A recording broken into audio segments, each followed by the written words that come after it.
Amerika, mga sangkay, nanganganib po na atakihin po ng Iran gamit ang nuclear.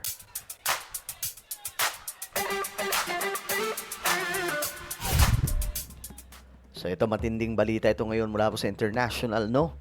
Nagkakasubukan na naman po, nagkakagulo na naman, mga sangkay.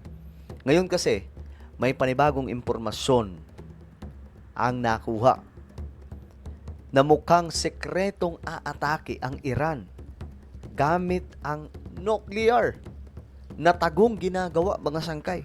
Nako, alam nyo ba, isang nuclear lang, yung isang syudad, halimbawa Metro Manila, kahit buong Quezon City, kayang i-wipe out ng ilang segundo lamang.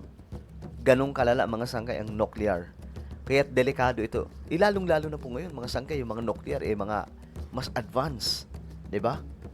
So, napakadelikado. So, pag-usapan mo natin ito. Anyway, bago tayo mag-umpisa, sa mga hindi pa po dyan nakakapag-subscribe, no?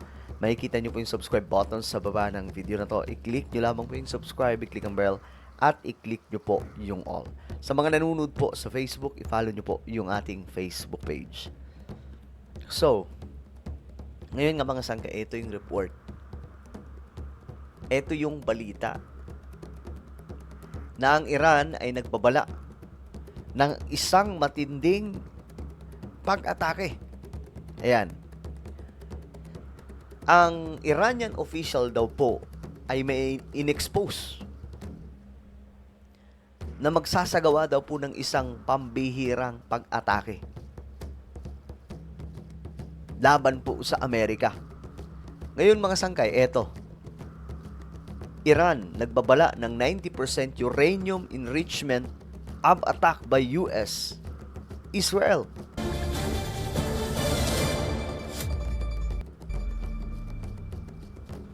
All right, with that, let's get to the breaking news coming in at the moment. Iran has warned of uranium enrichment up to 90% if it is attacked by US and Israel once again. Iranian Parliamentary Commission spokesperson Ibrahim Rezai has said that one of Iran's responses in the event of another US-Israeli attack on its territory could be 90% enrichment. Remember, this has been one of the demands from the American side as far as peace proposal is concerned, that Iran stops nuclear enrichment. That has now been flipped around by Iranian authorities, and they have said that they will do 90% uranium enrichment if they're attacked once again by America and Israel. Okay, so itong banta na to, mga sangkay, napakatindi. Kasi mukhang may pinaplano po ang Iran na isang matinding pag-atake pero pasikreto lamang. 90% uranium enrichment ang igaganti po, mga sangkay, sa Amerika at Israel. Once daw po, mga sangkay, ang sabi dito, once na sila ay atakihin muli. So, ito po yung banta ng Iran. So, kapag nangyari ito, baka magkaroon na rin po ng nuclear war sa buong mundo. Ngayon nga, mga sangkay, medyo masaya-masaya tayo kasi ang oil medyo bumababa ng bumababa, no? Nakikita po natin, ito po yung good news ngayon kasi meron pong ceasefire. Pero kapag nagkaputukan na naman, kasi ayon nga po sa report, hindi daw po masaya si Donald Trump, no? Sa inilatag ng Iran na deal. Tinawag pa nga po ito ni Donald Trump na isang basura. Pambihira. Ngayon, mga sangkay, dahil po dyan, ang Amerika ay nagbabala na posibleng gawin nila ang pinakamatinding pag-atake. At ilang araw lamang daw po ang gagawin nila, buong Iran ay mawawasak na.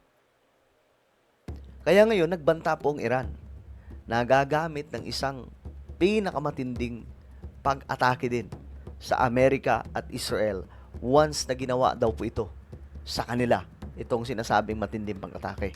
Iranian lawmakers' remarks, remember, come after US President Trump had warned that the ceasefire between Washington and Tehran is on massive life support. So, talagang kulang na lang sabihin na wala nang kwenta itong pinag-uusapan ng Amerika at Iran. So talagang naninilikado mga sangkay. Uranium enriched to roughly 90% essentially means that that is weapons grade.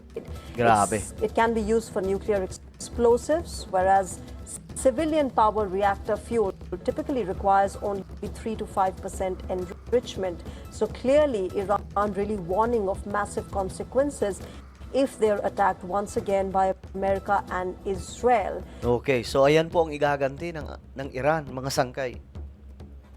Ang problema po niyan, kapag ipinatama doon po sa kanilang mga syudad, well, medyo malayo naman po yung Amerika. Ang pinakamalapit, Israel. Kapag nangyari yan mga sangkay, talagang malaking problema yan sa buong mundo.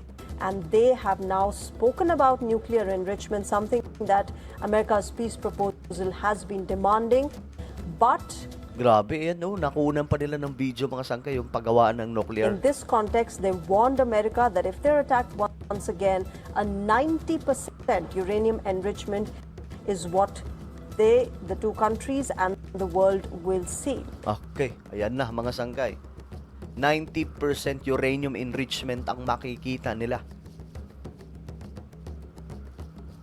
Buong mundo mga sangkay makaka-witness. Ayon po dito sa Iranian officials. So ganyan po kadelikado itong sitwasyon ngayon mga sangkayan. Alam naman po natin ang Iran na talagang tinutotoo talaga nila yung kanilang sinasabi mga sangkay. Di baling, alam nyo yun, di baling mabura sila sa kasaysayan ng mundo. Di baling maubos ang kanilang civilization. Basta makaganti lamang po. Yun yung plano nila ngayon mga sangkay. Ay, isipin nyo 90%. Isipin nyo kung gaano kalakas yan. Mag-research kayo mga sangkay kung gaano katindi ang nuclear.